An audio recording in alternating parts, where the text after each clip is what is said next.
ಇವ್ರ ಮುಖ ನೋಡ್ತಾ ಇದ್ರೆ ನೋಡ್ತಾನೇ ಇರ್ಬೇಕು ಅನ್ಸತ್ತೆ. ಏನೋ ಒಂಥರ ಕಳೆ, ಒಂಥರ ದೈವ ಶಕ್ತಿ.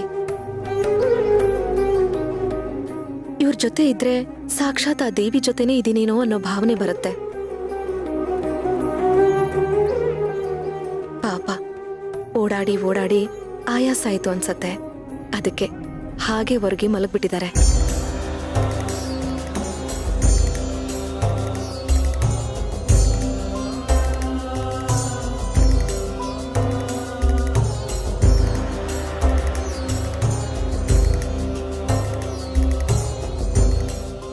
ಸೇವಂತಿ,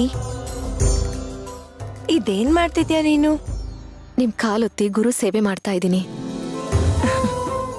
ಇದೆಲ್ಲ ಯಾಕೆ ಸೇವಂತಿ? ಯಾಕೆ ಅಂದ್ರೆ ನೀವು ದಿನ ಎಲ್ಲ ಎಷ್ಟು ಕೆಲಸ ಮಾಡ್ತೀರಮ್ಮ.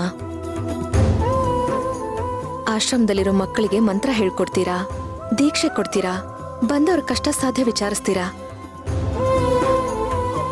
ಗೋಶಾಲೆಲಿ ಗೋವಿನ ಸೇವೆ ಮಾಡ್ತೀರಾ. ದಿನ ಪೂರ್ತಿ ಏನಾದ್ರೂ ಕೆಲಸ ಮಾಡ್ತಾನೆ ಇರ್ತೀರಪ್ಪ. ನಾನಂತೂ ಇದುವರೆಗೂ ನೀವು ಒಂದ್ ಕಡೆ ಕೂತ್ಕೊಂಡು ನೆಮ್ಮದಿಯಾಗಿ ಊಟ ಮಾಡಿದ್ದು ಸಹ ನೋಡಿಲ್ಲ. ವಿಶ್ರಾಂತಿ ತಗೊಂಡಿದ್ದನಂತೂ ಇನ್ನೂ ನೋಡ್ಲಿಲ್ಲ. ಪ್ರಪಂಚನೇ ಅಂಗೈಯಲ್ಲಿ ಇಟ್ಕೊಂಡು ಆಳೋಳ್ಗೆ ಆಯಾಸ ಆಗತ್ತಾ ಸೇವಂತಿ? ಏನಂದ್ರಿ?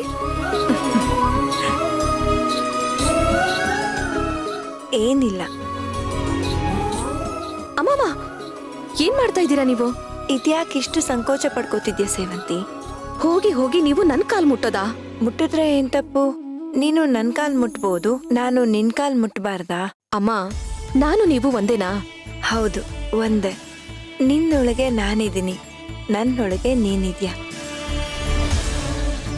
ಈ ಬ್ರಹ್ಮಾಂಡದಲ್ಲಿ ನಾವಿಬ್ರು ಇದೀವಿ ಅಂದ್ಮೇಲೆ ನಾವಿಬ್ರು ಒಂದೇ ತಾನೆ?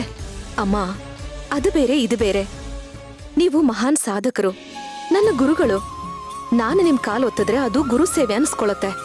ಹಾಗೆ ನೀನು ನನ್ ಮಗಳು, ನಿನ್ ಕಾಲು ಒತ್ತಿದ್ರೆ ಅದು ವಾತ್ಸಲ್ಯ ಆಗತ್ತೆ, ಪ್ರೀತಿ ಅನ್ಸ್ಕೊಳುತ್ತ ಸೇವಂತಿ. ಆದ್ರೂ ಬೇಡಮ್ಮ, ನನ್ಗೆ ಯಾಕೋ ಒಂಥರ ಮುಜುಗರ ಆಗುತ್ತೆ. ಹಾಗಾದ್ರೆ ತಾಯಿಗೆ ಈ ಮಗಳು ಕಾಲೊತ್ತೋ ಸ್ವತಂತ್ರನೂ ಇಲ್ವಾ?